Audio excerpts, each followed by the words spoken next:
Hello, Stampin' Friends. Today I'm going to do a video on these cards, and I'm going to use a template from Crafty Al.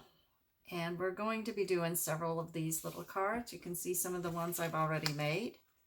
They're pretty fun, and I love this template from Crafty Al. I think we've done a couple, maybe I've done one or two of them before. But anyways, you can find her on YouTube. And it's at Call Me Crafty Al. Let me show you what we're going to be working on today. It's going to be the December 2023 Catch and Supply list. And we're going to be doing this one right here. And we're going to change it up just a little bit. If you're not familiar with Crafty Al, let me move some of this stuff out of the way so you can see her page a little bit better. She not only gives you this nice sample and all the supplies that you need, on the back side, she gives you all of these cutting directions, which is really great. So it gives you an idea. Well, you'll end up making 8 A2 cards. Gives you directions for cutting, both the design of the 6x6 cards and your 8.5 by 11 sheets of paper. Usually with Crafty Al, she's working off of a card that are 12 by 12 cardstock or specialty paper. This time though, she's going to be using the 6x6 paper, which I love because I don't buy very much of it because I don't use it very well. So this was a perfect one for me this time. So I'm going to use today, we're going to use a cup of tea, retired from Stampin' Up. And also then I decided to go with happy birthday as my sentiment. I'm going to be making quite a few of these. So that's what we're going to be working with today on these two. Let me kind of show you the other thing that we're going to be working with. I bought from last year's catalog this, this right here, the Tea Boutique 6x6 paper. I happened to buy that cup of tea and I thought, well, it'll go very well with it. Like most things, I hardly used it. So I thought this would be perfect for me to start using this. At the same time, I had also gotten free from last year's catalog this Tea Boutique, where it had 20 card bases with 20 envelopes, and the card bases had the design kind of on the front of the card. Let me kind of show you. I still have the envelopes left. So it had this design on the card, this one. And in fact, I have one of those cards using that card base. This one right here uses that card base, that little polka dot. Another one was using this card base, which I think I also did with this, using it. And anyways, there's a couple more here. One has the red dots. Another one was some more little just design and that type of thing. So I finally got to use the cards that came with this. Now I have that go with the envelopes. So let me put this stuff to the side. And then let's kind of take a look at her sheet load of cards. Let me flip this over. First of all, it looks like she has got, you use 4 sheets of 6x6. Well, the way she has it, you can kind of see you're going to have one design and then another design. I have picked these two because on the back side, I like this to go with this, but I don't like it with this. So, frankly, it works out fine because then I can use the back side to make my things. I'm just kind of not good about that. I kind of like things to match. I'm kind of matchy-matchy. So anyways, let's get started. Usually I'm going to go through the cutting directions with you real quick because they're very simple, but I thought it'll work nice for me to do that. Let me pull in my cutting thing here. And if you're going to use paper that has a design, this is kind of going up and down, so I kind of would make sure that you've got your design the way you want it. The first thing you're going to do when you're cutting your 4x4, she has her nice little diagram here. And let me just kind of show you the way that I did it. Okay, I've got my 6x6 papers oriented the way I want them. The first thing I'm going to do is I'm going to turn this over and I'm going to line this up at the 1 inch mark on this.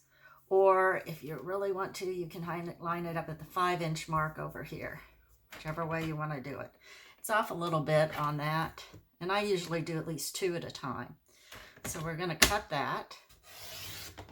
And then I'm immediately going to take these 2 pieces and I'm going to cut them at 3 inches. So I have 4 pieces now that are cut at 3 inches. Okay. And I'm just going to set these to the side. Now I'm going to see what I have here. And I'm going to have to cut the 1 by 5 and 8 and then 2 by 5s and do at least 2 of them. So now I should still have 5 inches. Yep, I do. So I'm going to switch it around again. I'm going to cut off 1 inch, so that'd be at 4. Oops, let's do it right. I'm going to line it up with the 1 inch over here. Get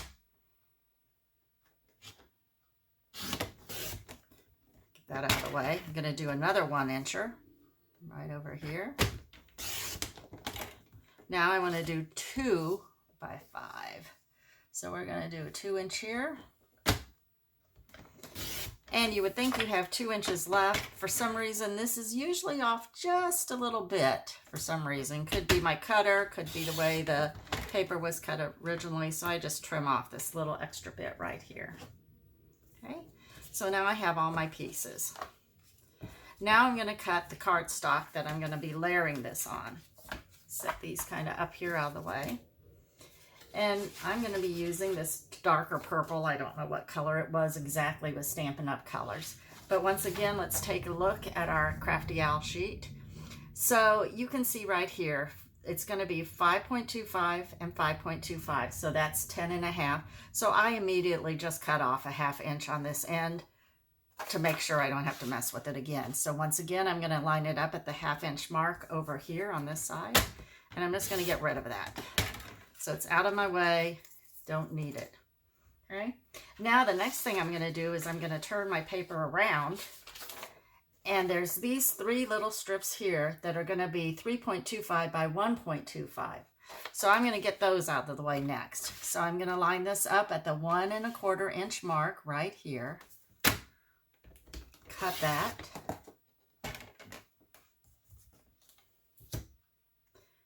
And then I am going to go ahead and oops, sorry, lost my train of thought here. And I'm going to cut these off at 3 1/4 because they're going to be my base for those strips on the paper that I just cut. So, and then there's going to be a little left over. And that's going to move. I'm going to throw these out of the way for right now. Okay, so now I've got this sheet still left. And I'm going to start cutting these at, this needs to be 1.25 by 5.25. So I'm going to go ahead and cut this at 5.5 1/4, 5.25. Now I should have 2 pieces here that are 5.25, which I do. Okay, so now we're going to cut 2 of them at 1.25 again, because I'm going to do this. Make sure I'm still good. Yep.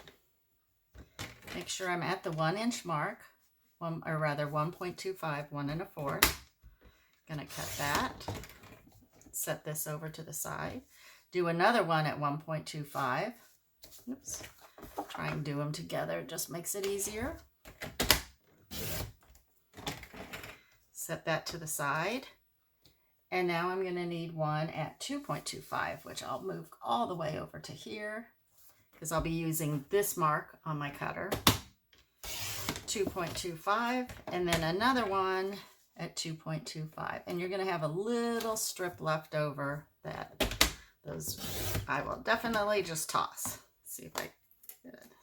And we did. Okay, so now I have all of my pieces ready to layer. So kind of just pull these things to the side so you can see that I'd had them all. And then we're going to do some layering, okay? And put this over out of my way, or at least a little bit out of my way. Whoops, didn't mean to move my whole camera there, which I did. And let's get started on the actual layering.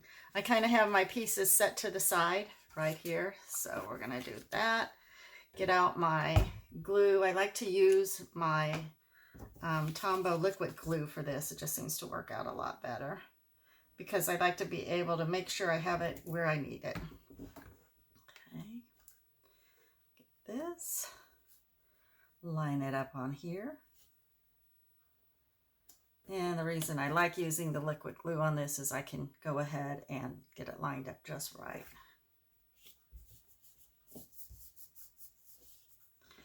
Same with this, a little bit of the liquid glue, but you can use whatever you want to be able to do it the way that you like to and the way that works best for you. Kind of out of the range of my camera there. And there we go, that looks pretty good. I'm going to give this a good press. Okay. Got those two pieces. I've already made a 8.5 by 5.5 sheet of paper, scored at 4 1/4. So I'm going to go ahead and layer these on there.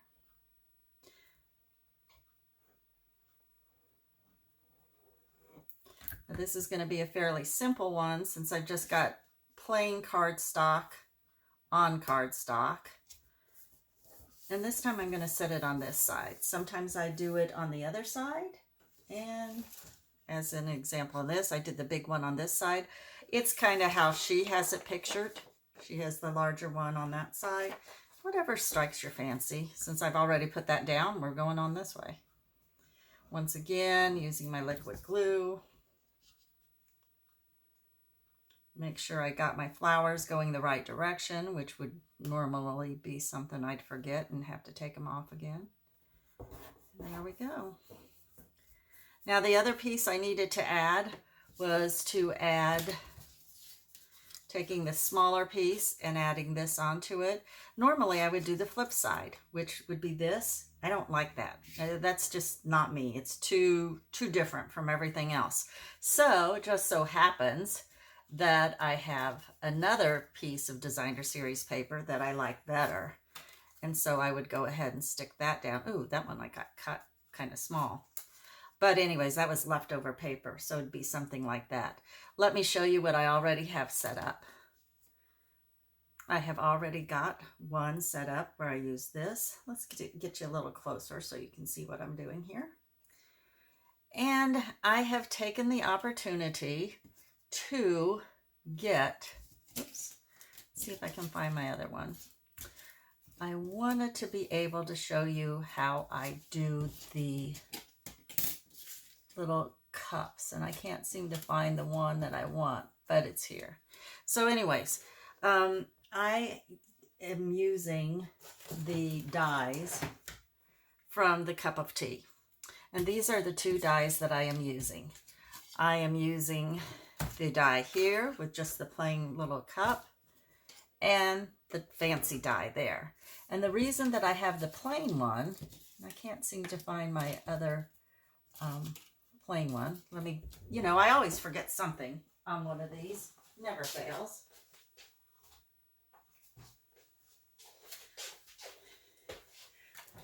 So here's my plain cup.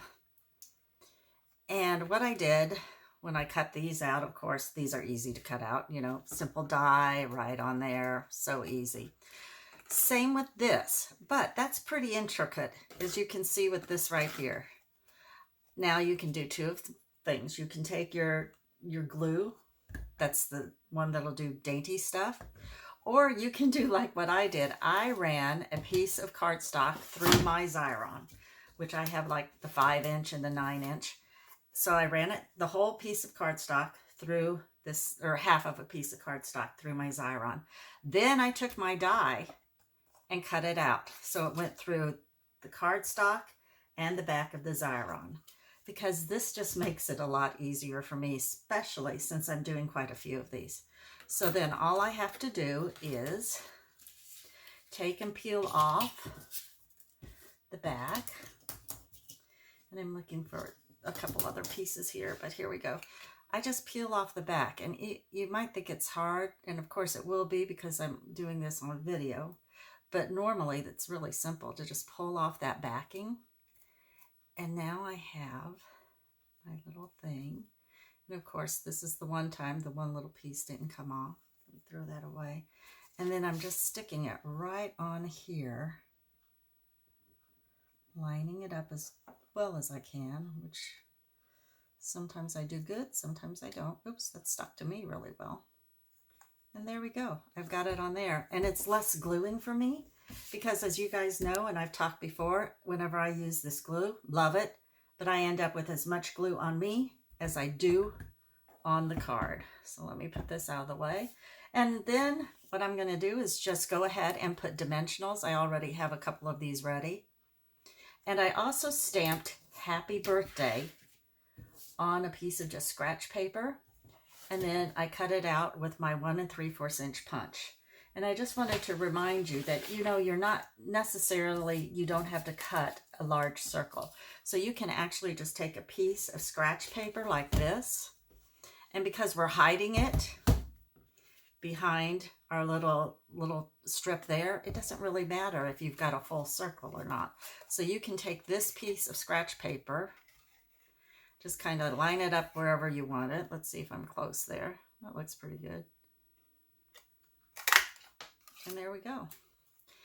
So you're hiding it behind this, so it doesn't matter if you don't have a full circle. So I've already got my dimensionals on the back here, which I will gladly pull off.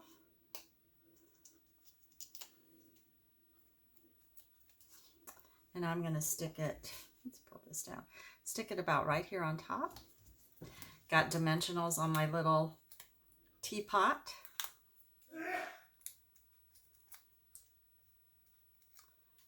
And that's going to go right there. And we've got my card done. Oh, take another look at the other cards that I've already done.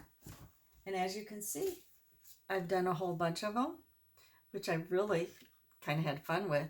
And so by the time I go through this entire packet of 6x6 paper, I'm going to have quite a few of these cards ready to go. You can look again at the piece of paper from Crafty Owl. She kind of had hers down here with an image. I just kind of moved it up a little bit and decided to add an image down below. And so that's how I ended up with all of these cards. I love Crafty Owl.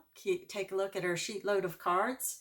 It's great to have something to work off of. Seems to make my life a lot easier. And I really enjoyed making these. It was fun. I got to use some stuff that I've had for too long anyways. And I hope you enjoyed the little tip about using your Xyron to cut out intricate dies if you don't want to have to use your glue like I didn't want to have to do. And it works out really well. So thanks for watching. I hope you enjoyed this quick little video and my cutting techniques and the things that I've learned doing it. And we'll see you next year. Can you believe that? Thanks for watching and keep stamping and scrapping. Bye-bye.